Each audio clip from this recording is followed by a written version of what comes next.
a law student, Mark Bichachi, analyst, and Danston Riziki, a lawyer.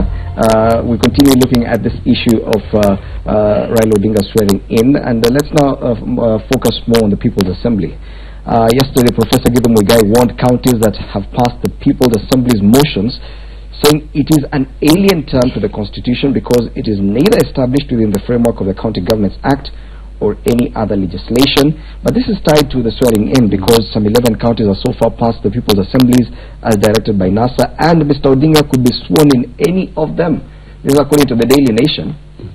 So probably the People's Assemblies are the ones to swear in Raila Odinga. Of course, Nairobi was not able to pass this motion. The motion, the Speaker out-tweeted opposition MCAs and voided their well-laid-out plans to table the motion yesterday.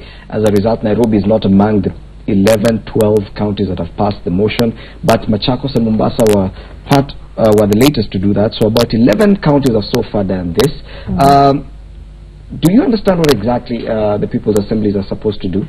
Well, I'm told that the People's, or rather when they launched, they said that the People's Assembly would be a forum of, elected leaders, citizens, and it would also comprise of religious leaders, and they were basically to discuss, issues affecting Kenyans and pass motions at the county assemblies. And well, the purpose of the People's Assembly, according to NASA, and NASA basically laid out and said that the People's Assembly finds legitimacy in the Constitution in the sense that it is a way to engage the citizens directly in issues affecting them. So basically providing a platform whereby, elected leaders can be able to sit down with the society and find out what are the issues affecting you as a people, and then therefore move ahead and be able to pass these issues. So basically it was supposed to be a platform to ease the work of legislators, to make it easier for legislators to be able to understand these are the problems legitimacy in the Constitution, according to NASA. Therefore it cannot be used to carry out a swearing-in ceremony that will be considered illegitimate by the same Constitution. Well, it depends, because then we need to understand, is it the People's Assembly that is exactly going to swear in Raila Odinga, or is it just individuals who have decided we are going to swear in Raila Odinga? So, and the thing about NASA is that this time round they have not been very clear about their communication, because then when you start following their leaders, you would find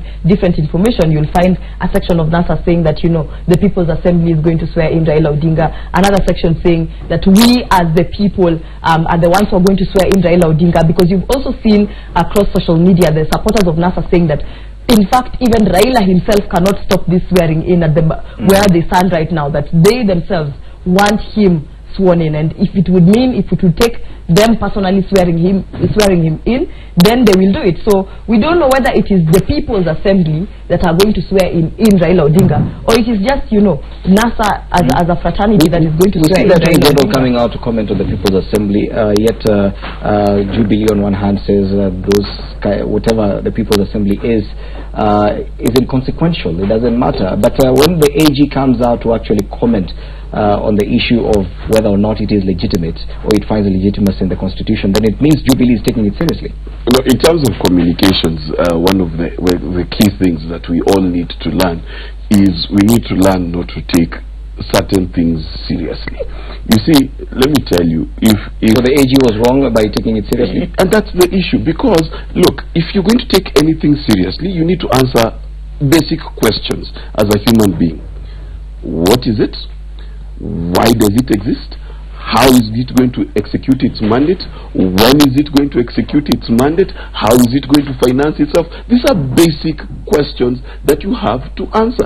And the truth of the matter is, if you apply the People's Assembly to the logic test, forget about the legal test, just the logic test, it fails. Because, let's start here, we want to talk to legislators. Number one, the Constitution is enshrining the idea of public participation. You and I today can walk to Parliament and say, on this particular matter, this is what we would like to be heard about.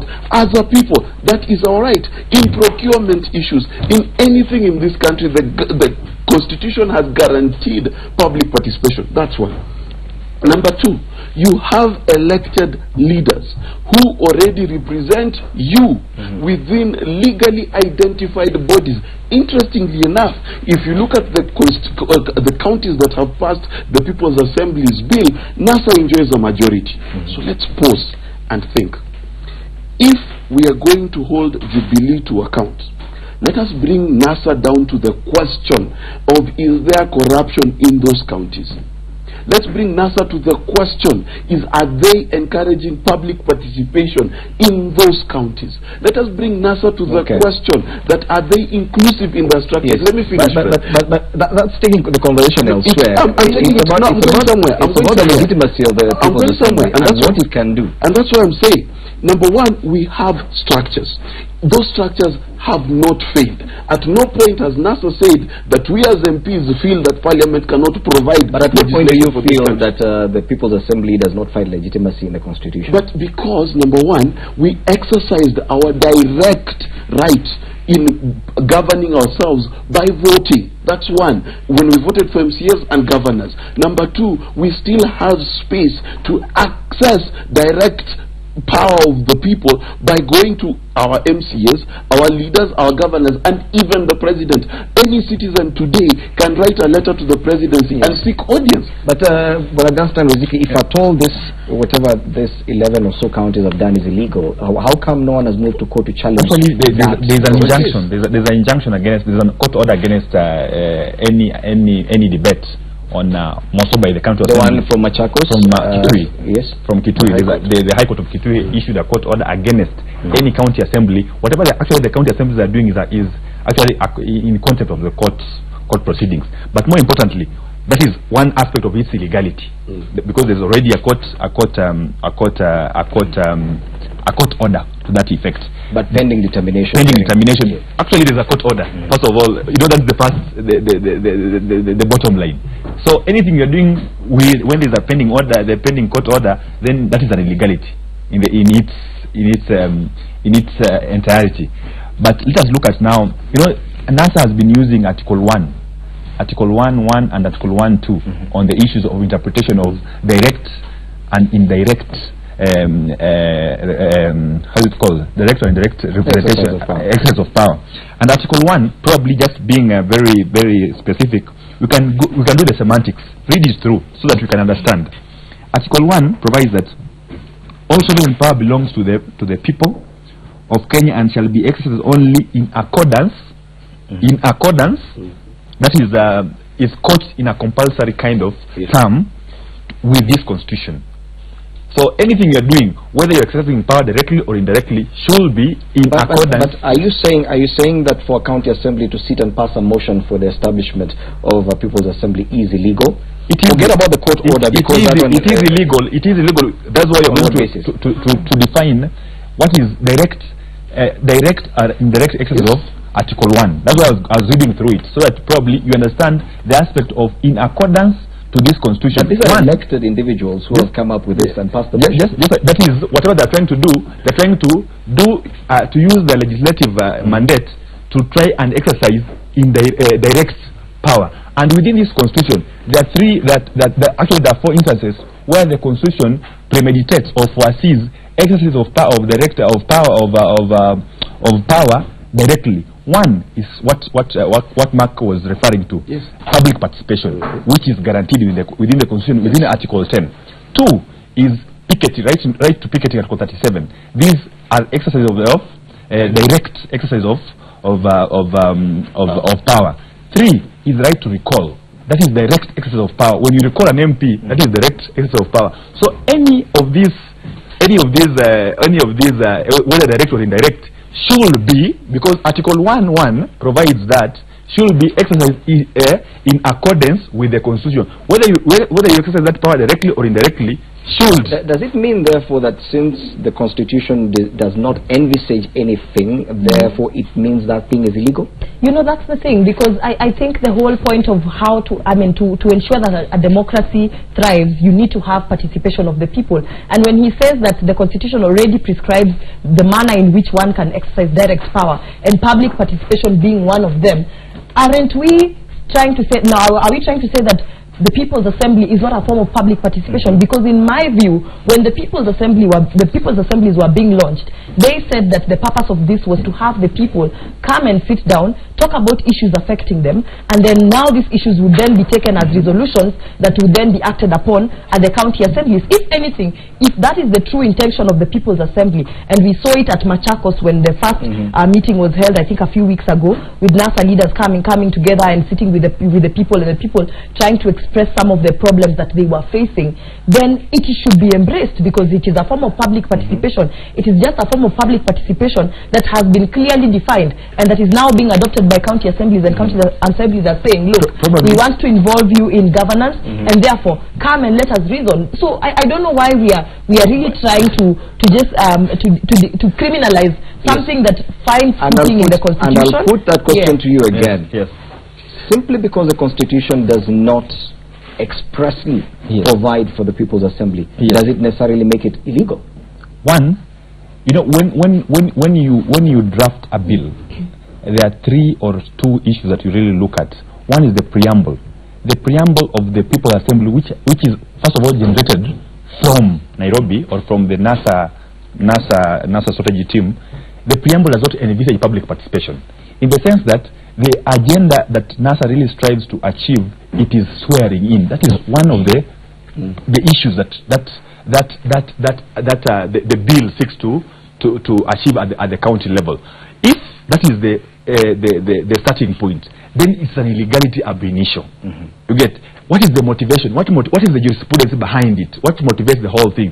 Secondly, when you talk about public participation, the aspect of public participation should or is engineered within the Constitution and within the County Government Act, in the sense that the county government has these structures we are talking about of public participation. We have the committees at the county assembly. We have the county assembly at large, which if you have any issue at the county assembly, you don't need to create another avenue to be able. Does it mean that creating any other body for any other purpose is illegal? Fred, okay, the rationale of creating that motive makes it an illegality. Okay. Yes. Fred, if I may, you know, in Kenya we tend to take things too seriously when they're not that serious. And let's ask ourselves a question.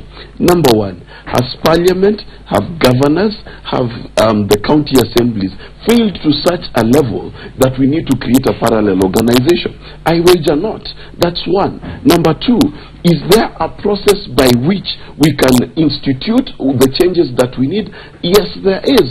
So why are we creating a parallel vehicle? It could be unnecessary, Mark. Yes, it could be unnecessary, but is it expressly illegal simply because it is unnecessary? And that's what I'm getting to. That's what I'm getting to.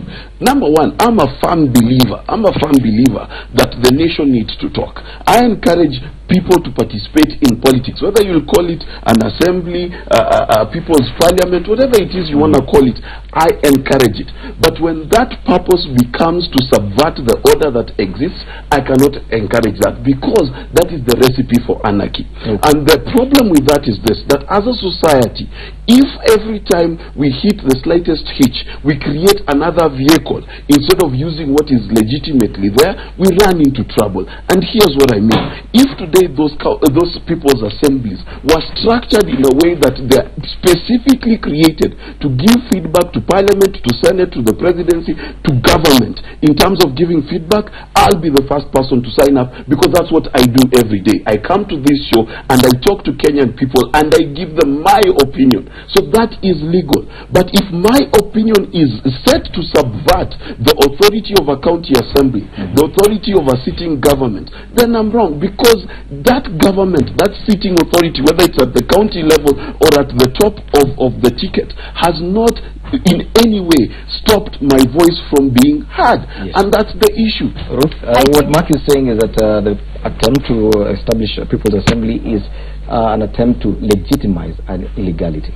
Well, I'm not even going to get back to him. But then what I want to talk about is, and just in line with what he has said, partly in agreement with what he has said, I think what we need to question is is the mandate, yes, is the mandate of the People's Assembly as has been envisioned by NASA properly within the Constitution? Like, can county assemblies take on some of the duties that the People's Assembly intends to achieve? Yes. For example, and this is now purely legally speaking. For instance, we know that the county assemblies do not have the power to decide the suitability or the legitimacy of a president. That's a discussion that should be had at the National Assembly by elected MPs.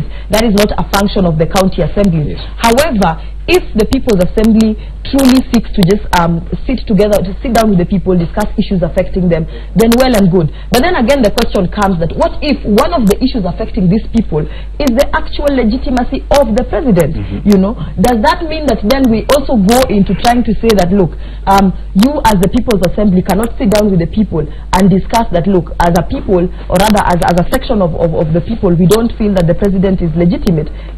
Are we going to then again limit the kind of issues that are going to be discussed? But are we saying that the People's Assembly will be limited in terms of what it can handle, will be limited to the jurisdiction of the county assembly? That's the thing. The People's Assemblies are limited to the jurisdiction of the county assembly, and one of the they cannot discuss national matters. We know the roles of the county assembly clearly. We know that when we had the devolved government, there are functions that can be handled by the National Assembly. There are functions that can be handled by the county government. Whenever we have a debate as to whether a president is suitable, as to whether a president is fit for office, it is a debate that can only be had at the National Assembly. That is an issue that is constitutional. But then again, now my question is that when the People's Assembly says that we want to discuss issues affecting the people, do we then go ahead and start legislating as to what issues actually affect the people? What if one of the issues that affects the people is the fact that they don't want Uhuru Kenyatta to become president? Yet my understanding is that the People's Assembly is supposed to handle matters of national concern, not just matters at the county level. Let's start here. Our constitution allows for a Kenyan to recall any elected leader, correct?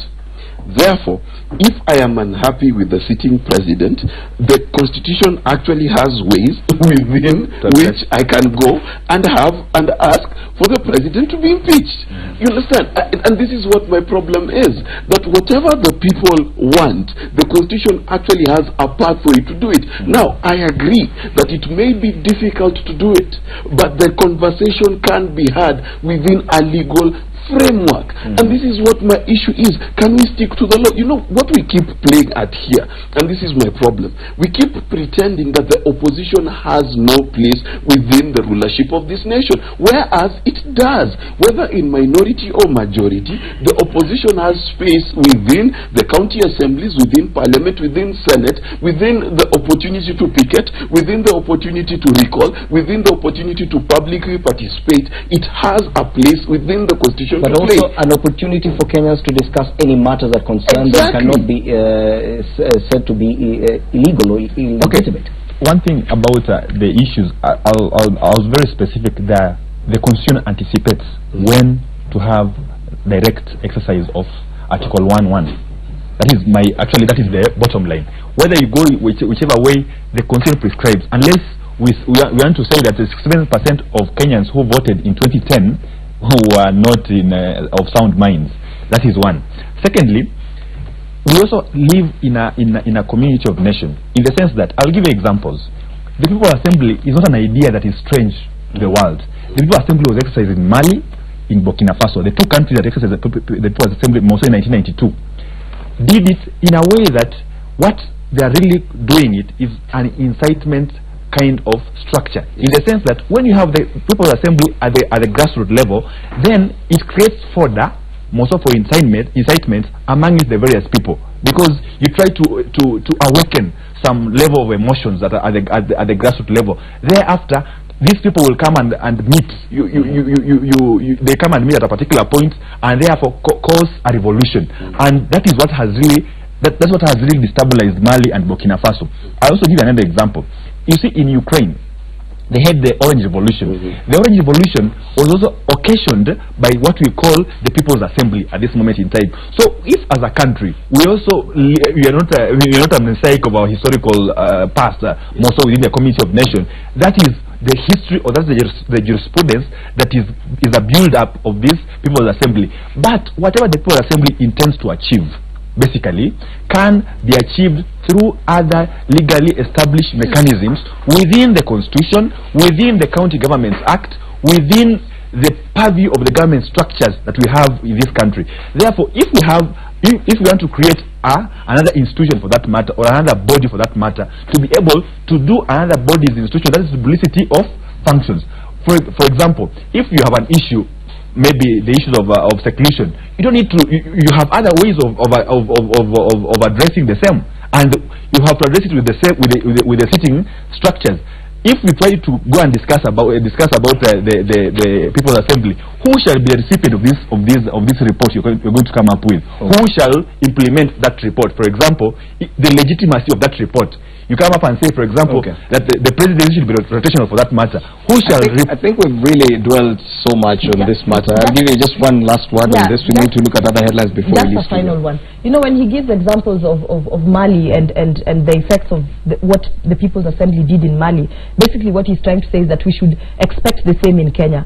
I think the People's Assembly is just an idea. It's the same as Bunge la Wananchi. If translated to Kiswahili, the People's Assembly is Bunge la Wananchi. Therefore, we have Bunge la Wananchi. And Mali is not the only country that has had the People's Assembly. We've had the name the People's Assembly. It was actually, there's a political movement in the UK called the People's Assembly. The People's Assembly has been used to even call various houses of various countries. For instance, the way we have the county government, county assemblies, and the National Assembly. There are countries that have literally named their houses People's Assembly. So I think when we start looking at the history of Mali and saying that we should expect that what the People's Assembly did in Mali is what the People's Assembly should do in Kenya, then that's where we start saying, that's why we start downplaying the role of public participation, which I think the People's Assembly is trying to seek. What we need to ask ourselves is, the discussions that are being held at the People's Assembly, are they real discussions affecting the Kenyan people? And as you are asking, does that mean that national issues affecting the nation cannot be discussed, national conversations cannot be had at the county assembly? The answer is that issues affecting people at the county are issues affecting people at the nation. So there isn't really much difference. Okay. Yes. And I don't want us to go round and round. I think we've said enough that needs to be said, all that needs to be said on that matter. We just await to see what will happen come 12th of December. Education has also been a big talking point this whole week. It's only now that there were those pronouncements by the AG yesterday that this matter of swearing in and high treason came into the fore. But this whole week has been about education. And on page 2 of the Daily Nation, we do have 3 headlines to do with that. One, head teachers now part ways with Sosion over reforms. The other one, 19 schools to open day wings to boost Form 1 places. And the other one, principals ordered to remain at exam centers. We have exactly 5 minutes to do this. So on the issue of day wings, because you all look like you've been to national schools. I'm assuming. I'm not going to ask which school you went to. I'm also in Village Polytechnic. They're opening up 19 schools. We're talking about the likes of Alliance, Nairobi School, St. George's, Lenana School, Moi Girls, Nairobi. They're among the 19 that will have to have day wings. Of course, Kupet, Secretary General Kelo Misori has already criticized this. It says it is being driven by populist politics and that it will bring issues, unnecessary logistical challenges for principals, as well as bring problems in terms of discipline. Do you agree? Let's start with you, Bandasta. One thing about the reforms that have been brought by Matiang'i, most of them are very, very progressive and very transformative. But on the one specifically about maybe the increase of one extra stream, I think one of the issues trying to tackle is the aspect of enrollment, to increase the number of enrollment, because that is, education is a right. Yes. You know, being a right there for everybody. The transition levels between the class 8 and Form 1 should be at 100%. Therefore, it's an aspect to try to achieve the right part of it. But on the other hand, the quality. If you're going to have a day stream, let's say at Alliance, then where will these students be going to? for example, if you're trying to reason out at national school level, or at Mangu, or at Starehe, where will they be going to?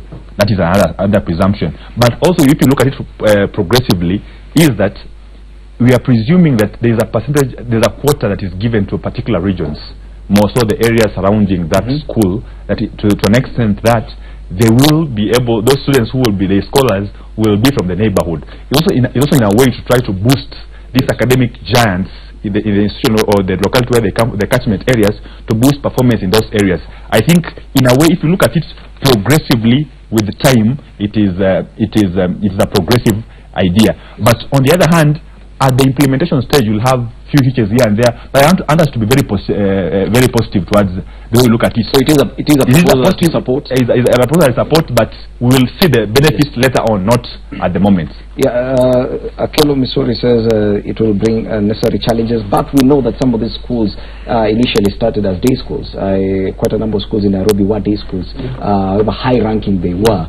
It worked back then. It's only that there's this culture now that we've adopted that only boarding schools, and a student, for him or her to perform well, has to board.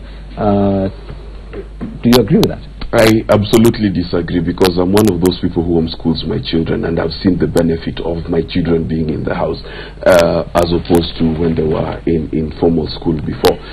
The fact of the matter is this: as a country, we need to realize that there are some problems that are good for us. A problem where we are asking ourselves as a nation that is it fair for a child who's 13, 14 years old to have their education shut off because we could not accommodate him in a school, in a day school manner, is unfair. As he's talked about it before, he's just said that education is a right. And for me, it's very simple. Is it better not to have a Form 4 certificate or to have a Form 4 certificate written C? In this country, it is better to have a certificate written C than none at all. And what does that do? Number one, just the ability to read and to write and to be able to determine your own future is a right we cannot take away from our children. In fact, for me, that person who's saying unnecessary challenges, what other challenge do you want to have than the challenge to bring up the next generation of Kenyans to have 100% literacy in this country? It is a challenge that he should be willing to accept. He should be innovating. That's what he should be doing. Listen, I don't even mind if these students are learning under a tent. Okay? Because our parents walked 5 kilometers in one shirt. In fact, my father tells me famously that he didn't wear shorts until he was in class 8 because he just had one long shirt. Okay, and that is how they learned. Today, he's a senior member of the Kenyan government. So how does all these things work? Let us give people opportunity. It is better for the heads to be uncomfortable to accommodate the education of young people versus them being comfortable and young people not being educated. I think we need to understand what was the intention of having boarding schools and day schools as two separate entities in the first place. And schools that choose to have boarding schools, what kind of controls, what kind of, how do their systems work? When I was in school, and I guess my school is one of the 19 schools listed there, Loreto Limuru National School, there was a time when Kibaki introduced, well, this is not to indicate my age, but the time when Kibaki introduced free secondary school education, and schools were forced to literally open up their doors. There are some schools that were forced to increase their capacity, such as now they were funded to increase their classrooms and so that they could be able to accommodate more students.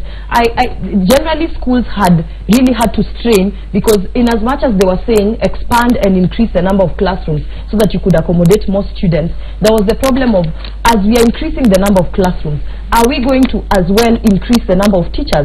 Because some of these schools were already, at the time before even they were told to increase the number of classrooms to be able to accommodate more students, were already running on a shortage of staff, of teachers, to be able to handle the population that the schools were having at the moment. So we need to ask ourselves that even as the government is championing for more enrollment, shouldn't they instead think of building more schools rather than expanding to the point where these schools will be unable to handle the capacity of students that are coming in and basically become disastrous at the end of the day. Shouldn't we instead also focus on uplifting and upgrading the education system to the extent that even schools that were not at the national level, like recently we saw many schools being upgraded to the status of national schools, even schools that had not attained the status of national schools can then be able to attain the status of national schools, and then the students that need to, because I'm thinking that the purpose is that too many students have passed, and therefore too many of them need to be enrolled in national schools. Admission to national schools is being tied to the bed capacity. Yes, and parents are saying, look, if my student got 400 marks or 400 and then again also I think the mistake that the ministry made was to declare that anyone who got above 400 marks is assured of getting to a national school. We only have so many national schools. We have over thousands of time is up. Let me just finish. Yes, our time is up, but my director is rushing me out of studio. Okay, we only have so many national schools, and we have too many students that got 400 marks and above. So basically what Matiang'i was assuring the students is that, look, if you have 400 marks and above, then you cannot fit in even in a good provincial school. In a good provincial school, yes. So I'll ask you each one question, and this is a yes or no, one sentence answer, because we need to leave. We also, this week, discussions about cabinet list are coming out. The discussion about education is also the biggest talking point this week. Do you think the president should retain CS Fred Matiang'i in the education docket or move him to another one? Education dockets, because of the reforms he has brought in. And another part of reforms is the transfer of head teachers. Maybe another time we can talk about it. And also he should be retained in the education docket. This is strange. Because of his success, I think he should be moved. Okay. Ruth? He should be retained. The education system needs him. Okay. 2 out of 3. Your motion has been defeated. The People's Assembly. This People's Assembly has voted a certain way. Well, that's where we wrap up our news review this Friday. Thank you so much. Danstan Riziki, a lawyer, Mark Bichachi, analyst, and Ruth Ambogo, a law student. Remember, a lot of music coming up. It is Friday, so yes, DJ will be in studio up until 9 a.m. Do stand by for that. My name is Fred Indimuli. Good morning.